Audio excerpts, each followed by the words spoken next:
欢迎收看活菜谱。叉烧肉是很多人喜欢吃的一道美食，但很多人因为家里没有烤箱或者叉烧酱，所以做不来叉烧肉。今天就来和大家分享一下如何不用烤箱、不用叉烧酱也能做出原汁原味的叉烧肉。首先，我们将一块800克的五花肉像这样切3刀，不要切断，然后切点胡萝卜，切点大葱，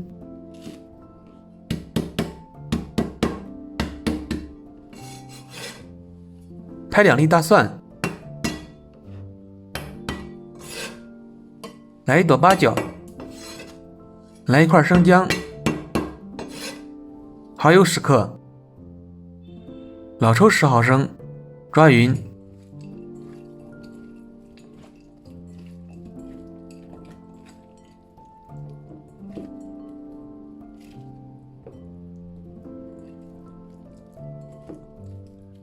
腌制至少2个小时。肉腌制好后起锅，锅热后倒油，油热后将腌制好的五花肉放入锅中，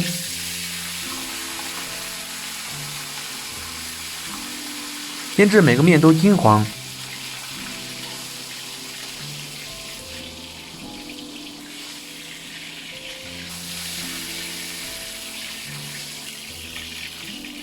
将腌制的配料加盐5克，拌水倒进去，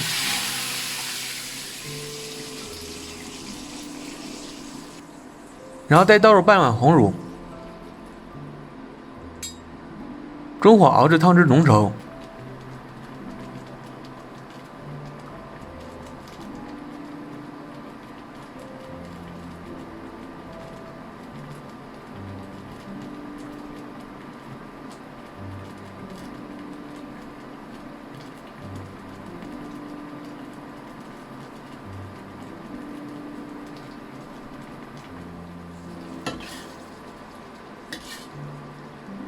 关火盛出，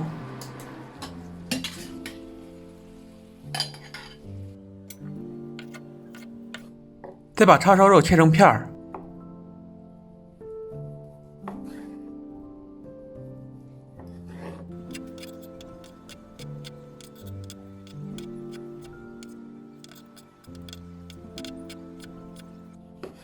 装盘。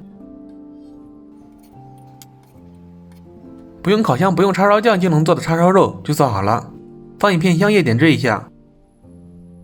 下面总结一下制作本款叉烧肉的注意事项： 1. 五花肉至少腌制2个小时，腌制一整夜更好，最好放在冰箱保鲜层腌制。 2. 五花肉上面划3刀进行腌制，是为了更好的入味。喜欢的朋友可以照这个方法试着做一做，有什么问题大家可以在视频下方留言和我交流，也欢迎大家点赞、转发、收藏、订阅活菜谱，每天学会一道菜。